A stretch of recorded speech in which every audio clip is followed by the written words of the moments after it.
Hello sa lahat. Ang title ng video ito ay Mga Signs Malapit na ang Rapture. So, sabi ni Father God, i-share ko tong message na very important tungkol sa rapture. At ang rapture ay darating si Jesus Christ sa mundo at kukunin niya ang mga faithful at obedient believers, anak ng Diyos. Hindi lahat ng mga Kristiyano papasok sa langit. Yung mga Kristiyano nagsisisi sa lahat ng kasalanan nila araw-araw at nagawa ang kalooban ng Diyos, that meron silang personal relationship kay Jesus Christ at meron silang Holy Spirit sa loob nila, sa puso at isip nila. Yun ang tatak sa spirit, that spiritual realm, na anak sila ni Father God. Okay? So, unang sign na pakita ni Father God sa atin, it's been a while since 2019 din. Until now, ang mga tao nag-wear ng face mask. Now, especially na yun, sa Metro Manila, wala naman pandemic. Pero, sanay na magsuot ng face mask. Bakit? Dahil takot sila makasakit, dahil takot silang mamatay. Bakit takot ka mamatay ba? Kasi meron kang pamilya? Pero kung magawa mo ang kalooban ng Diyos, hindi ka dapat matakot mamatay para kay Jesus Christ. Itong mga taong merong suot ng face mask, kasi takot sila sa sakit. And so, ano to? Evil spirit. Demonyo to ng labeled as takot. So, evil spirit of fear. Hindi dapat tayo matakot kung talagang born again Christian tayo. Di ba sabi ni Jesus Christ, huwag ka matakot. Trust in God. Alam nyo ba sa Bible, ilang beses na sabi ni Father God, huwag tayo matakot? 365 times. Ibig sabihin, araw-araw na sabi niya, remind niya sa atin, huwag tayo matakot. Basta magtiwala lang at gawin ang kalooban ng Diyos sa buhay natin with constant repentance. Tandaan nyo yung sa Bible when si Pharaoh, 'di ba, sa Egypt, ang dami nilang disease na punta sa Egypt. Pero yung mga Israelites, wala silang hindi sila nasaktan, namatayan. Mga Egyptians lang. Bakit? Kasi nagtitiwala sila kay Father God at nagawa nila ang kalooban ng Diyos. Tapos sa huli, 'di ba, merong sabi ng angel na pahid dapat mga Israelites ang dugo ng lamb sa pintuan nila para walang mamatay ang mga anak nilang lalaki, unang lalaki, firstborn, 'di ba? At when nagawa nila, hindi namatay ang anak nila. Pero namatay ang mga Egyptians. So itong dugo ng lamb, ibig sabihin, dugo ni Jesus Christ na yun. Kung makover mo ang sarili mo at family mo ang dugo ni Jesus Christ, naniniwala ka that si Jesus Christ ang Panginoon mo, wala ka dapat matakot. Anong bagay, anong demonyo, anong sakit. Hindi ka takot mamatay para sa Kanya. Kung talagang mahal mo si Jesus Christ. Sa tingin mo, si Father God, pabayaan ka niya? Na nagtitiwala ka sa Kanya, nagawa mong kalooban niya, at also nagsisisi ka sa kasalanan mo araw-araw, na pabayaan ka niyang makasakit?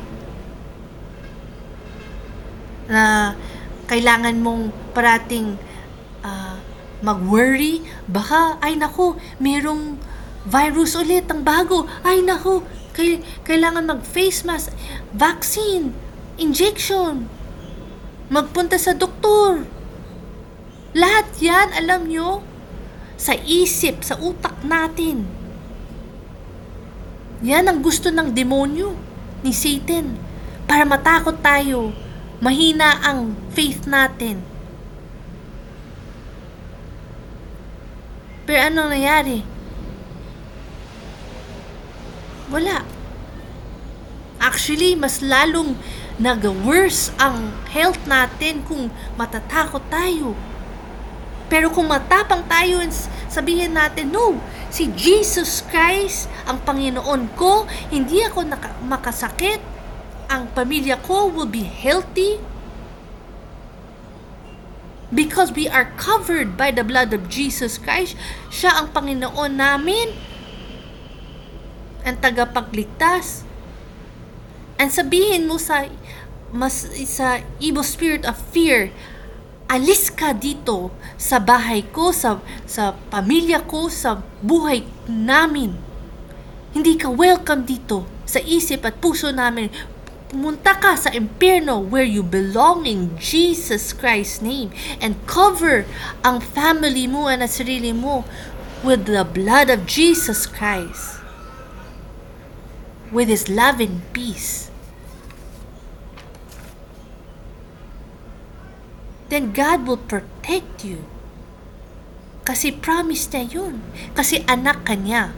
Kung naniniwala ka sa Kanya at nagtitiwala ka sa Kanya araw-araw.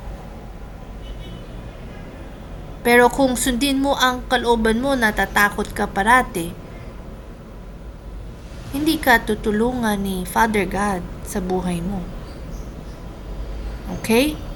So next one also, mga signs ay mga madaming problema sa mundo.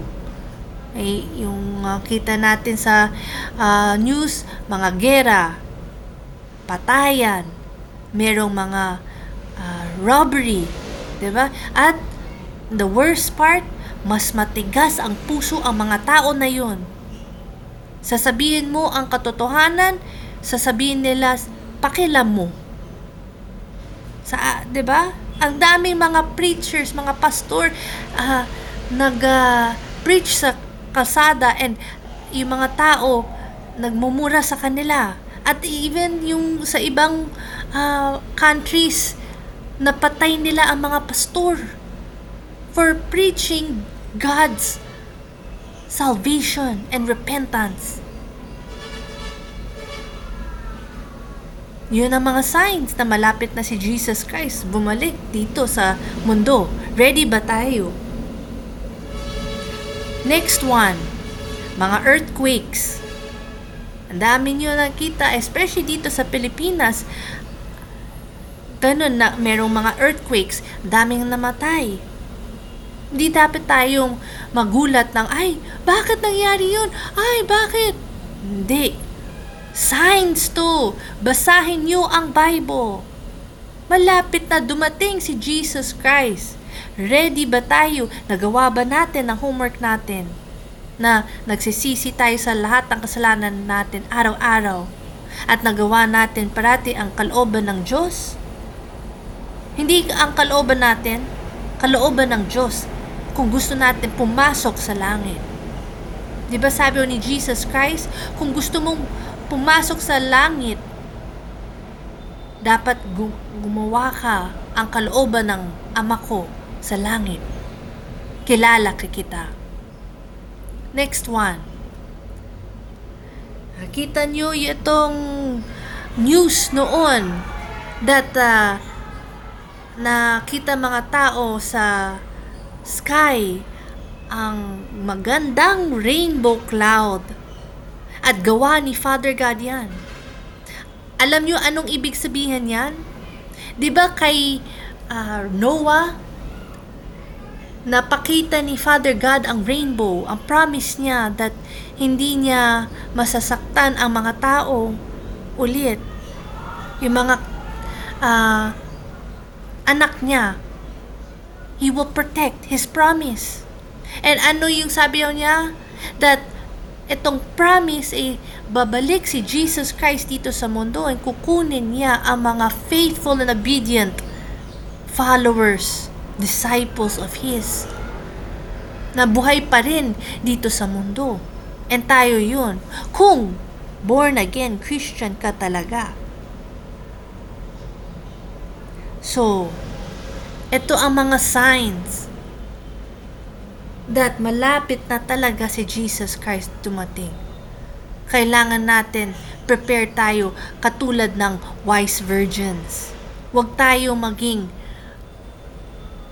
lazy and saying, ay, bukas na lang. Baka bukas naubos na ang oras mo kasi dumating na si Jesus Christ. Or bukas namatay ka na. Ready ka ba? Kilala ka ba ni Jesus Christ talaga? It's not that kilala mo siya. Kilala ka ba ni Jesus Christ? Kasi siya ang hari ng langit. Hindi man tayo. Siya yung final say. So, please share this message, this video, para malaman lahat ng Pilipino ang katotohanan. Be prepared.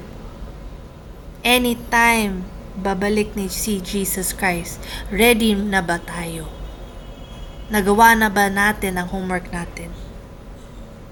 This is the end of the video. May Jesus Christ bless you.